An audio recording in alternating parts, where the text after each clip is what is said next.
Hello and welcome to the Honeybee Health Coalition's Hot Topic video series.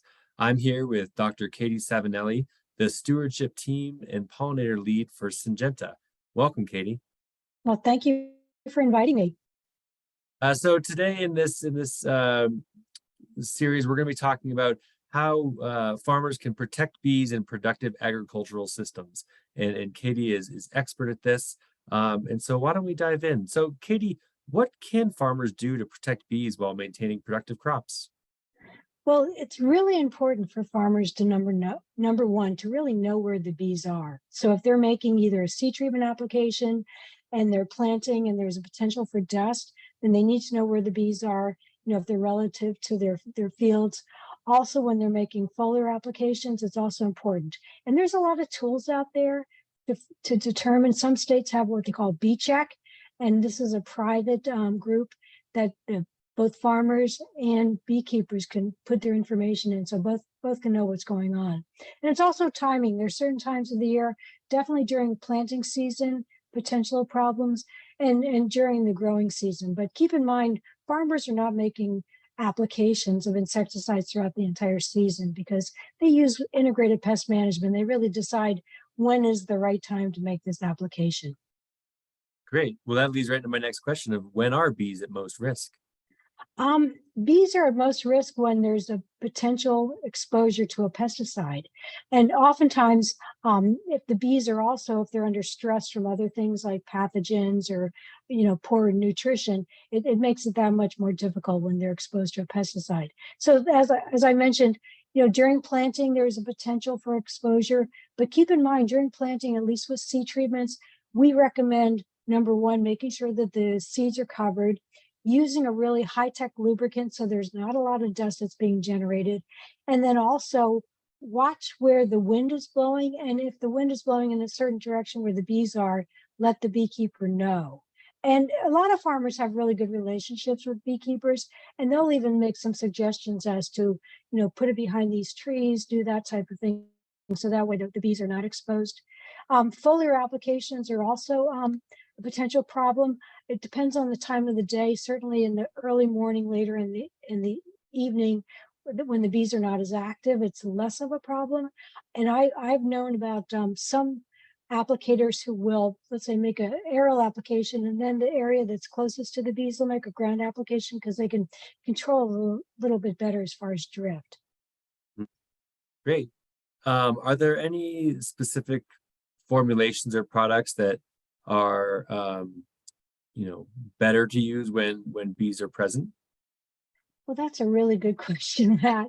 And it just depends on what you're trying to control. And so the first thing we always say, we have this nice brochure. It's called Insect Pollinators and Pesticide Product Stewardship. And this is a really good brochure. And if you're not aware of this brochure, you can either get it at the Pesticide Environmental Stewardship website or the growingmatters.org/be sure. But this really has a lot of good information. And the first one that we always tell people is read the label.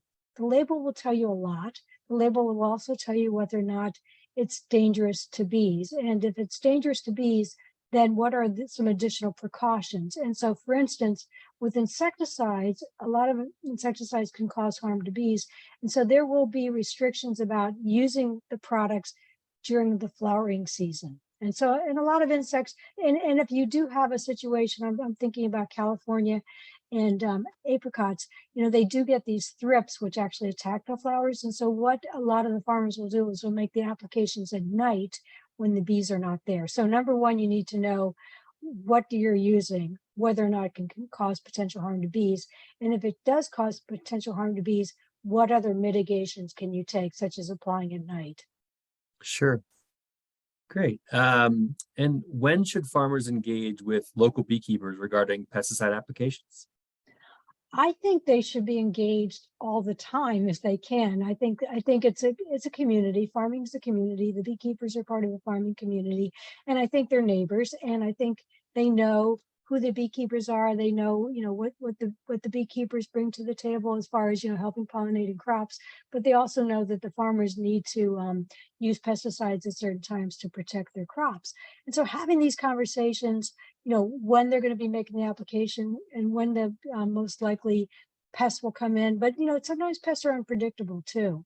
And as I mentioned earlier, a lot of farmers will ask beekeepers to put, things behind the fence row or another side so that if they are making an application, it's not as problematic. Sure. So we've talked a lot about, kind of that do no harm. What about enhancement?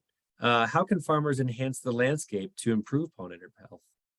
Yeah, and I work for Syngenta. I work with Operation Pollinator, which is one of our programs, and we work with a lot of farmers. We also work with the Bee and Butterfly Habitat Fund, and what we're trying to do there is a lot of farmers have land that's not productive, or they're really not using it to grow crops. They can oftentimes plant flowers. Now, is it always easy to plant flowers? Not necessarily, and that's why you need groups like the Bee and Butterfly Habitat Fund, who can not only provide mixtures of seeds, but they can also provide technical know-how about how best to prepare that. Because for me, and having grown up with crops and everything, you plant corn and they all come up at the same time and the same height, and you pretty much know what's going to happen. With wildflowers, it takes a lot more expertise. But once you get a nice establishment of wildflowers, it really looks beautiful. People like it. Plus, it really has great pollinator benefit for bees, butterflies, even other wildlife. And I'm smiling because I have a pollinator habitat at work, and we have a groundhog that lives in the pollinator habitat. So I always have to be a little careful if I'm out there trying to get some weeds out that I don't step in the hole. Sure. Well, Katie, thanks so much for the information. Anything else to share? Just, I think as an industry, we definitely do care about bees. Even Syngenta, we're a seed company, so we will need bees to pollinate our seed crops.